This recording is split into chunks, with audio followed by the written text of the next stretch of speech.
Hello, class. My name is Mike Winters. I'm a sergeant with the Oregon Department of Corrections. I've been in corrections for about 3 years now. Before that, I spent 8 years in the United States Army Special Operations Unit.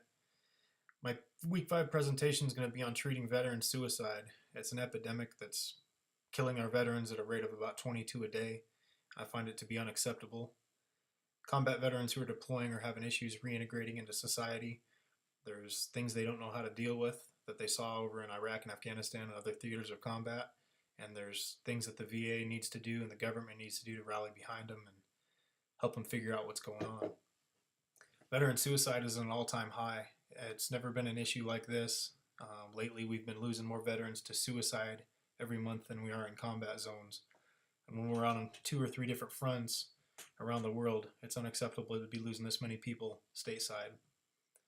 Veterans feel like they've been forgotten about. If you talk to these veterans who don't want to deal with the VA or have dealt with the VA and have had bad experiences, they feel like they've been forgotten. Like the U.S. military sent them over there. We fought. Some of us died. A lot of us got hurt. We came back, and they weren't ready to help us when we came back. I have several friends who came back, and some of them who came back, but they're not even here because they're just so out of their mind and paranoid that they don't know what to do with their lives. The VA is not doing a good job of curbing the suicide rate. I'm a PTSD sufferer. I've been diagnosed, and my treatment plan hasn't been touched in a year. I'm finding ways to help myself, going through family, talking to other veterans, but the VA is virtually doing nothing, and I believe this to be unacceptable. I think that our veterans have sacrificed everything, and we and the country should do everything that they can to help them reintegrate into society and move on with their lives past the things that have been affecting them for the last couple of years. The National Suicide Prevention Hotline was developed in 2004. It gives veterans a way of contacting somebody. The National Suicide Prevention Hotline is for everybody in the country. You can call if you have any problems. It's 1-800-273-TALK. They have now developed the number 1 for veterans. After you dial the 1-800-273-TALK, you can press 1 if you're a veteran. In 2013, there were 37,327 phone calls. Of those were 18,214 veterans who were complaining that they were at risk for suicide or they felt that they may harm themselves. That's over 50%. I think that this is something that we need to take care of. At 22 veterans a day, we're losing the people who have sacrificed everything for where we're at right now. And it's really hard as a veteran to sit back and watch your buddies fall after they survive through everything that they survived through in combat, to come back in the States and feel like it's too much to deal with and feel like they have nowhere to go and eventually make the pain go away by killing themselves. PTSD is the number 1 risk for veterans as far as suicide, followed shortly by physical pain. The VA has diagnosed a lot of people with PTSD, and coming from these theaters of war where the reality of it is the bad guys are walking among you. Unlike any other war we've fought before, the bad guys look like civilians. They don't wear uniforms. You live in a sense of hypervigilance, in a state of hypervigilance where you don't know if the guy you're talking to is a bad guy and is going to try to kill you or your buddy, or if he's an innocent civilian who just wants to communicate with you and talk to you about his country or his family or whatnot. PTSD is not new. It's an anxiety disorder that's been treated in the past through medication and other methods that have somewhat worked. However, the new issues that soldiers are having on the battlefield and coming back and having to deal with are different than anything that's been treated before. It can affect anybody. It can affect children, rape victims, assault victims, traumatic injuries. Victims who have had anything traumatic happen in their life can suffer from PTSD. However, what's seen and done on the battlefield is in a completely separate category, and it needs to be researched and figured out so that we can help these veterans move on, move forward, develop tools to fight their issues and the urges to harm themselves or others. The VA needs to do everything it can. It needs to train its staff better. If you go to a VA now, they're understaffed.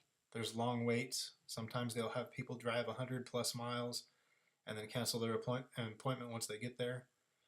They need better training for their staff. A lot of the staff are there double filling positions where there's a need for somebody, there's not a person.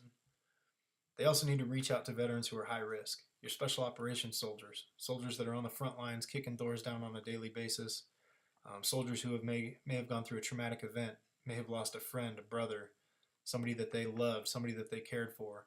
These people are at a higher risk. They come back to the States, they disassociate themselves from society, from anybody that may want to help them, because they figure there's no one out there qualified to help them, because that person that's trying to help them hasn't seen what they've seen or done what they've done. So reaching out to those veterans and getting ahead of the game instead of waiting for the veteran to have an issue and come to them, I think is a big priority for the VA. And then eventually develop treatment plans. Right now the treatment plans are pretty lethargic. They're not very set. They have counselors calling from different states doing a telehealth program where they give us an iPad and we call them on the iPad at a specific time and date. However, most of these psychologists are not, or they're very new to combat. They're very new to combat injuries, to PTSD from combat. They've dealt with a lot of foster children or abandoned children, homeless children, and they haven't dealt with veterans with PTSD, and they're trying to correlate their experiences and their training into this new aspect of their job, and it's ineffective. PTSD has been known as several different things. Back in the World War I era, it was called shell shock. World War II as well. Shell shock was that guy who had just gone through a traumatic experience. He was staring off into the distance. He was disassociated. He was detached from everybody else. Maybe hung out with a select few group of people and wouldn't even talk to anybody else. And they called it shell shock, as though they had a lot of artillery issues. People were attacked with indirect fire as well as hand-to-hand combat. People that lived through that have issues. In the Vietnam era, it became known as the 1,000-yard stare. These guys would do the same thing. They'd disassociate themselves. They would pull back from everybody else. Anybody who they weren't directly working with or close to, they wouldn't talk to, communicate with, etc. The 1,000-yard stare was when they first started realizing, wow, this is different than PTSD in the States from these other assault victims, rape victims, and those type of people. The research stopped in about 1982, 1983 on the 1,000-yard stare, and they started calling it Gulf War Syndrome in the early 90s. And Gulf War Syndrome had the same effects, the stare, that 1,000-yard stare, the shell shock. It was all the same thing, it just had a different name. Now with the different name came research starting over. They started over on treatment. So instead of continuing to research this and figure out how it's different, what's changed, what needs to be implemented in order to save these lives and in order to help these guys, they just start over and figure it was a different issue. And now in Afghanistan, Iraq, OEF, OIF, Operation Enduring Freedom, and Operation Iraqi Freedom, they've just considered it PTSD. So when the Gulf War Syndrome stopped, PTSD started, and so the research started over, the treatment started over, and this war is different than any other war we fought. We've fought wars in Vietnam where most of the soldiers never saw a bad guy. They may have lost a buddy, they may have been wounded, they may have never seen anything, but they never saw the bad guys because they never got close enough. In this war, we're fighting a war in people's living rooms, in their kitchens, in their bedrooms, in their babies' rooms, on the streets. It's hand to hand, it's house to house, room to room, city to city. And it would be like fighting a war in your capital city. There's people everywhere. There's a lot more collateral damage. For every one person that we kill, one enemy KIA, there's often 5 to 10 civilian KIA. And for every injured or killed American soldier, there's 10 to 15 civilians on the battlefield who are killed, because you can't fight a war in a city without collateral damage.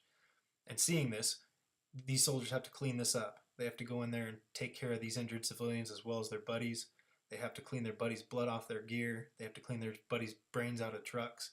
And it's affecting people in a different way than it ever has, which has attested to that higher suicide rate. They come back to the States, they decompress, and they can't turn off that switch, that go, go, go switch, and that sense of hypervigilance, and it's not a way to live here.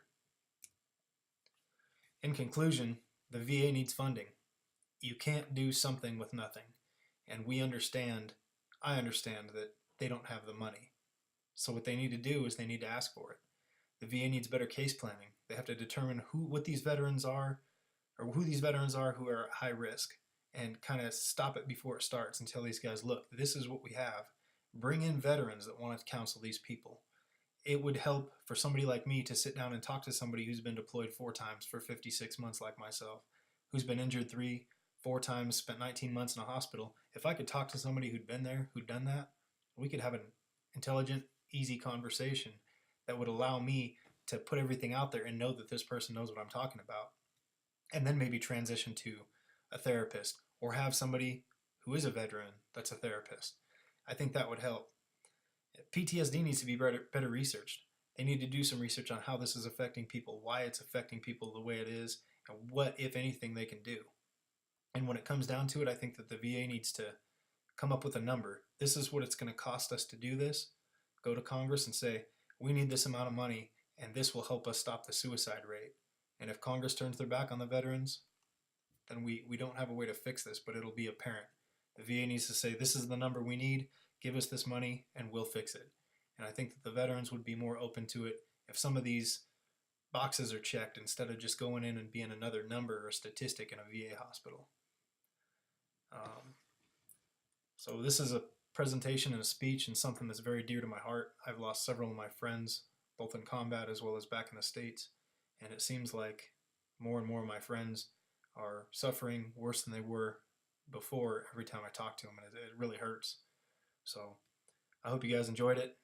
Thank you, sir, for being a great instructor, and I look forward to maybe having another class with you.